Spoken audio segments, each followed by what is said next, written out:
గా నేర్చుకోవాలా? అప్టాక్స్ తో మా ఉచిత లైవ్ వెబినార్లలో చేరండి. ఆల్గో ట్రేడింగ్ కేవలం ₹10 బ్రోకరేజీ అందుబాటులో ఉంది. ఇప్పుడే అకౌంట్ ఓపెన్ చేయండి.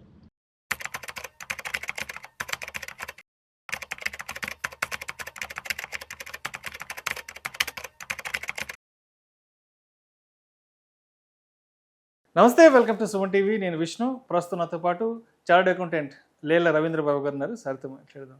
సార్ రవీంద్ర గారు నమస్తే. సార్ నమస్తే విష్ణు గారు. Welcome to Vishnu talks and welcome to Suman TV. So Ravindra గారు, ప్రస్తుతానికి భారతదేశంలో బాగా ట్రెండింగ్లో ఉన్న టాపిక్, బాగా హాట్ డిస్కషన్ ఏంటంటే మోడీ గారు గోల్డ్ కొనొద్దన్నారు. ఎందుకు కొనొద్దన్నారు ఏంటి? సరే, మోడీ గారు గోల్డ్ కొనొద్దన్నారు కదా, మరి సిల్వర్ కొనుక్కోవచ్చు అంటూ ప్రతి ఒక్కరూ రకరకాల సందేహాలను వ్యక్తపరుస్తూ ఉన్నారు సోషల్ మీడియాలో కూడా. ఏంటి అసలు మోడీ గారి వ్యాఖ్యల్ని ఎలా అర్థం చేసుకోవాలి, ఏంటి దాని వెనుకున్న ఆంతర్యం ఏమిటి? చూడండి విష్ణు గారు, మీరు చూస్తే లాస్ట్ 3-4 months నుంచి ఇరాన్కి ఈ ఇజ్రాయెల్కి ఉన్న వార్ వల్ల పరిస్థితులు బాగా దెబ్బతిన్నాయి. సో వార్ ఎకానమీ వల్ల ఇండియా కూడా ఇండైరెక్ట్గా మనం డైరెక్ట్గా పాల్గొనకపోయినా ఇండైరెక్ట్గా మన most affected country with respect to oil purchase కానీ ఇంపోర్ట్స్ కానీ. వీటన్నిటి వల్ల మేము రూపాయి చూస్తుంటే ప్రతిరోజు రూపాయి కిందకి పోతా ఉంది. ఈరోజు 96 రూపీస్ పర్ డాలర్కి రూపాయి పడిపోయింది. సో దీన్ని బ్రింగ్ బ్యాక్ చేయడం, రూపాయిని మళ్ళీ బలపరచడం కోసం కొన్ని చర్యలు సెంట్రల్ గవర్నమెంట్ తీసుకుంటుంది. దాంట్లో ఫస్ట్ ఏంటంటే గోల్డ్ కొనొద్దు అని చెప్పారు. అంటే బంగారం కొనకూడదు అంటే దాని అర్థం సిల్వర్ కొనమని కాదు, సిల్వర్ కూడా కొనకూడదు. గోల్డ్ కానీ సిల్వర్ ఏదైనా కానీ కొనకూడదు. ఎందుకంటే వీటిని కొనేటప్పుడు మన ఇండియన్ ఎకానమీ నుంచి డబ్బులు బయటకు వెళ్ళిపోతాయి. వేరే కంట్రీ అమెరికా డాలర్లో పేమెంట్ చేయాలి కాబట్టి మన ఎకానమీ ఇంకా వీక్ అవుతుందని చెప్పేసి పర్చేజెస్ని తగ్గిమన్నారు.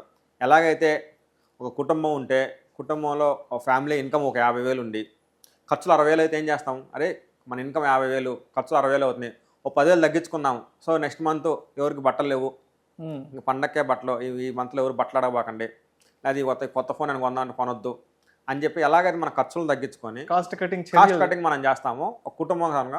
ఇండియా అనే ఒక పెద్ద కుటుంబం కాబట్టి ఈ కుటుంబానికి పెద్ద మోడీ కాబట్టి ఆయన తీసుకున్న సెట్ ఏంటంటే మనకు వచ్చే ఆదాయం ఎంత, మనం ఎక్స్పోర్ట్ చేయడం వల్ల మనం కొనడానికి ఇంపోర్ట్స్ ఎంత ఖర్చు అవుతుంది.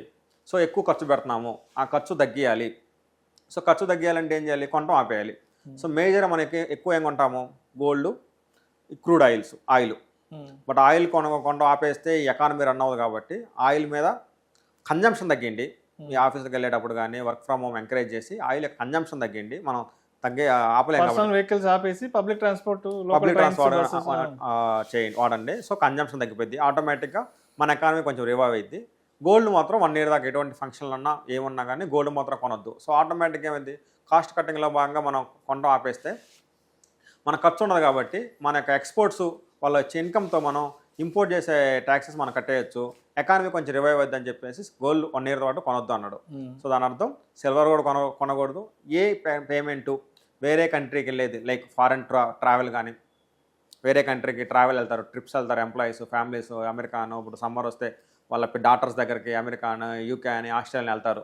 సో దానివల్ల కూడా మన ఎకానమీ నుంచి డబ్బులు బయటికి వెళ్ళిపోతాయి వేరే కంట్రీ ఎయిర్లైన్స్కి వాటికి. సో అవి కూడా అన్నీ తగ్గియమన్నారు. సో దాని అర్థం అదండి.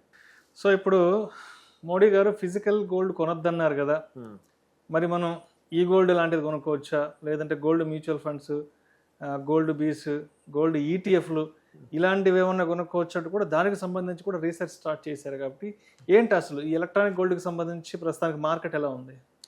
సో మోడీ గారు ఫిజికల్ గోల్డ్ కొనొద్దు అన్నారు.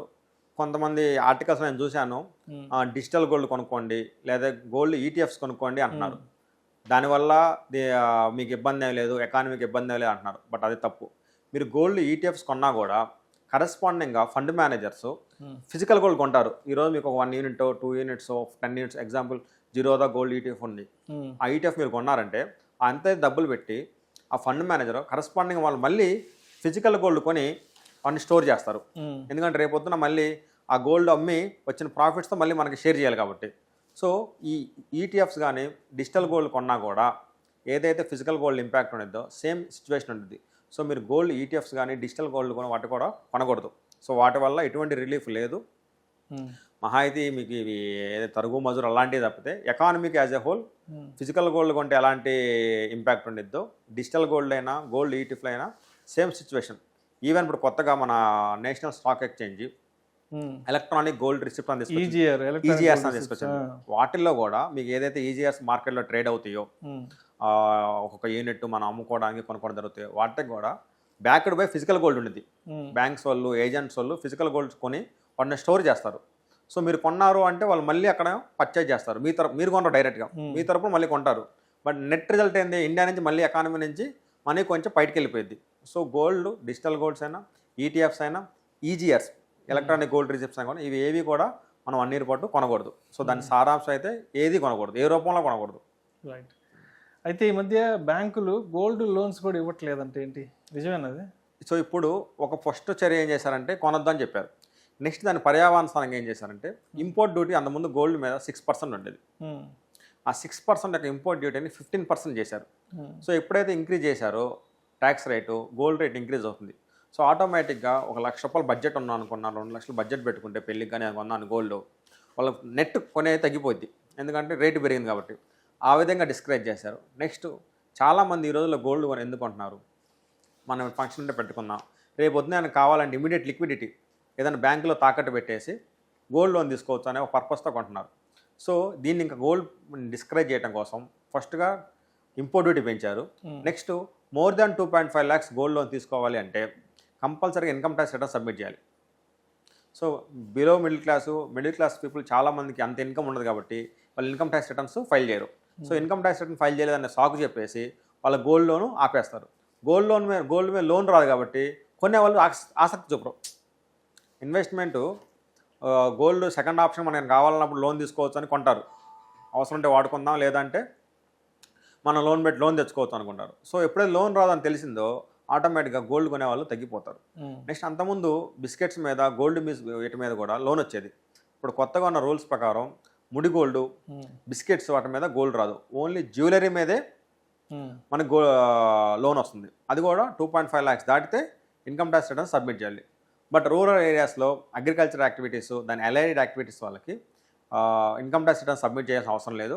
వాళ్ళు ఒక బ్యాంక్ పాస్బుక్స్ కానీ దాని యొక్క కరస్పాండింగ్ డాక్యుమెంట్స్ కానీ సబ్మిట్ చేస్తే వాళ్ళకి 2.5 lakhs కన్నా ఎక్కువ లోను ఇచ్చేస్తారు.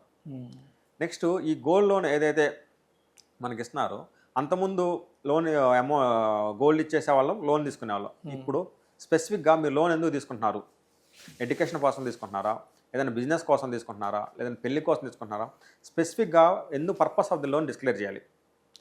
ఆ లోన్ తీసుకున్న డబ్బులతో మళ్ళీ గోల్డ్ కొనకూడదు. అంతకుముందు గోల్డ్ తీసుకొని ఇన్వెస్ట్మెంట్ చేసి లోన్ తీసుకొని ఆ డబ్బులతో మళ్ళీ గోల్డ్ కొనేసి రేటు పెరుగుతుంది కదా ఎప్పటికైనా అని ఒక సిస్టమేటిక్గా ఇన్వెస్ట్మెంట్ చేసేవాళ్ళు. ఇప్పుడు కొత్తగా వచ్చిన రూల్ ప్రకారం గోల్డ్ లోన్ తీసుకొని ఆ లోన్తో మళ్ళీ గోల్డ్ కొనకూడదు. ఇలాగా నెంబర్ ఆఫ్ రీజన్స్. అంతకుముందు ఇర్రెస్పెక్ట్ ఆఫ్ ది లోన్ అమౌంట్ని బట్టి ఎంత గోల్డ్ తీసుకుంటే గ్రామ్కి ఎంత అని ఫిక్స్డ్కి ఇచ్చేసేవాళ్ళు. ఇప్పుడు slabs up to 2.5 lakhs, 2.5 lakhs 5 lakhs, 5 lakhs 10 lakhs అలా స్లాబ్స్ పెట్టి మన ఎలిజిబుల్ అమౌంట్ కూడా తగ్గించేస్తున్నారు.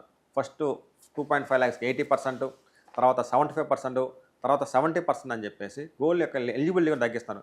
ఇలాగ వేరియస్ మెజర్స్ గోల్డ్ మీద ప్రెజర్ పెడుతున్నారు. సో ఎందుకు ఫైనల్గా గోల్డ్ యొక్క ఇన్వెస్ట్మెంట్ని డిస్కరేజ్ చేయాలి, గోల్డ్లో ఎవరు ఇన్వెస్ట్మెంట్ చేయకూడదు అని చూస్తున్నారు.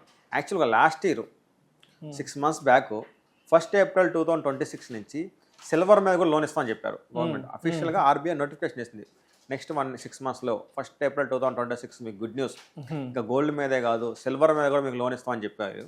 చెప్పి సిల్వర్ మీద లోన్ ఇవ్వకపోగా ఆల్రెడీ గోల్డ్ మీద లోన్లు తీసుకున్న దాన్ని వేరియస్ మెజర్స్ పెట్టి దాన్ని ఆపేస్తున్నారు. సో ఇది మిడిల్ క్లాస్కి, లోవర్ మిడిల్ క్లాస్కి, ఇంటర్ ఫంక్షన్ ఉన్నా లేదా ఇంకో ఇది ఉన్నా డబ్బులు లిక్విడిటీ చాలా ఇప్పుడు దీనికి ఎప్పుడైతే బ్యాంక్స్ వాళ్ళు లోన్లు ఇవ్వడం ఆపేస్తారో డబ్బులు అవసరం కాబట్టి వాళ్ళు ఏం చేస్తారు, ప్రైవేట్ ఫైనాన్స్కి వెళ్తారు. డబ్బులు తాకట్టు పెట్టుకొని చిన్న చిన్న షాపులలో వాళ్ళకి వెళ్ళేసి ఎక్కువ వడ్డీలు కట్టేసి గోల్డ్ లోన్ తీసుకోవాల్సిన పరిస్థితి వచ్చేటట్టుంది. రైట్. ఇప్పుడు కన్క్లూజన్గా మరి మోడీ గారు అనౌన్స్మెంట్ తర్వాత కూడా మరి గోల్డ్ కొనాలా వద్దా, లేకపోతే ఆయన చెప్పారు కదా నిజంగా ఫాలో అవుదామా, లేదంటే ఫాలో అవ్వాల్సిన అవసరం లేదనుకునే వాళ్ళకి ఏం చెప్తారు? ఫాలో అవ్వాల్సిందే. ఒక కుటుంబ పెద్ద ఒక మంచి నిర్ణయం తీసుకున్నప్పుడు సో మనం ఎటున్నా కానీ అది ఫాలో అవ్వాలి, గోల్డ్ పర్చేజ్ ఆపాలి. బట్ గోల్డ్ లోన్ మీద మాత్రం గవర్నమెంట్ ఒకసారి రీథింక్ చేసి ఆంక్షలు కొంచెం సడలించి మిడిల్ క్లాస్కి, లోవర్ మిడిల్ క్లాస్కి ఏమైనా ఎగ్జామ్స్ ఇస్తే మాత్రం బాగుంటుంది. Thank you sir, thank you so much Ravindra గారు. థ్యాంక్ యూ అండి విష్ణు.